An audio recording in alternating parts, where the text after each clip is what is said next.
Good evening. My name is Rodney Ríos, and I would like to share with you all today my reasons for supporting Puerto Rico's statehood. I would like to begin by stating that it is my sincere hope that this brief message helps to state the facts and clear the air regarding the issue of Puerto Rico's status. Too often in the status debate, we get lost in a labyrinth of myths, contradictions, and mutual recriminations which in the end help no one and contribute little or nothing to a solution. Former President John Adams once remarked that facts are stubborn things. I wish then to focus exclusively on the facts of this issue. First, I want to make clear that statehood for Puerto Rico does not entail annexation. From the historical record, it is clear that through the Treaty of Paris in 1899, the United States annexed Puerto Rico. After annexation, there arose the question of what Puerto Rico's status would be in regard to the rest of the country. This question was not pertinent before 1898. Before then, it was understood by our founders that all territories that were acquired permanently by the U.S. would, eventually, become states as long as they met certain criteria. The requisites for statehood are and were that the territory possessed a republican form of government, the resources to maintain a state government, and the desire of that territory's people to become a state.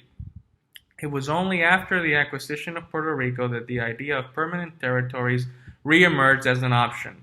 Sadly, I think this was so because of the stain in our country of racial discrimination, an evil which we have long fought to defeat. As such, it should come as no surprise that the Supreme Court concocted, through judicial hocus pocus, the idea that some territories were to be incorporated and destined for statehood, and that other territories were to be unincorporated and would be forever cursed to be at the mercy of the changing whims of Congress. This is very different from the principles of limited government and self-determination that have guided this country since the founding. In any case, President Calvin Coolidge once remarked that in relation to Puerto Rico, that, and I quote, "It would not be difficult to demonstrate that the existing status of Puerto Rico is much more liberal than any other status in its history, that its people have more control of their own affairs with less external intervention, and that its people enjoy freedom and the protection of the law." End quote. He was right. Since annexation, the Puerto Rican people have been free and make great progress. Imperfect progress, but progress nonetheless. The simple fact of the matter is that Puerto Rico is better after annexation than before. However, one of the fundamental principles of a free society is that citizens vote for the people that make and execute their laws. There can be no freedom without popular sovereignty. In America, the people govern. Here lies the crux of this issue. Puerto Ricans are American citizens, and citizenship in America is supposed to be only one. Furthermore, being citizens for more than a century, it has been long understood in American history that a political community of American citizens has an inalienable right to statehood. Moreover, as former Puerto Rican Governor Rafael Hernández Colón once noted, there has never been a political entity of American citizens that has separated from the Union. This must also be taken together with the fact that Puerto Ricans have never favored independence. Independence, then, would not only be anti-democratic, but it would also be contrary to our traditions and our constitutional order. This brings us to the 2020 plebiscite. For a long time, it was teased by the enemies of statehood that stateholders should organize a simple yes or no vote on the issue. This was done in 2020, and the people voted by a majority for statehood. States, as is clear from the historical record, create themselves before admission to the Union using whatever mechanisms they deem fit. Historically speaking, Puerto Ricans have voted only to create a local government to preserve that Commonwealth status, and since 2012 the people have voted for statehood on numerous times.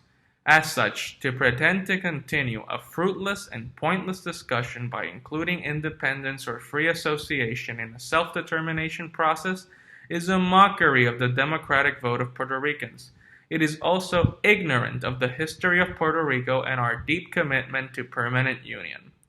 We in Puerto Rico are not asking for alms or to be maintained. Do not listen to the voices of gridlock from the extreme right or left. We Puerto Ricans are not victims. We have borne the price of freedom in every war from World War I to the conflicts in Iraq and Afghanistan. We are a free, proud, and noble people. What we are demanding as our right, as our heritage, is for a chance to have our political rights and powers as a state, to have equal footing, as the doctrine is called. to have all the power that all other states have through voting representation and the 10th Amendment protections of residual and shared sovereignty of a state in relation to the federal government. In sum, Puerto Rico has an organized political system, a desire for statehood, and the resources to maintain a state government. All the requirements for admission have been met. Additionally, Puerto Ricans do not want independence and they are American citizens. It would be a shame if this Congress were to end without heeding the voice of the people and it decided to side with obstructionists and in favor of the discriminatory presidents of a bygone era. We have come very far as a nation. It would be a stain in our national honor to keep citizens without representation at this day and age. I hope this Congress is wise enough to approve a federal statehood plebiscite which will resolve this issue for once and for all. We are already a century too late. I thank you all for your time.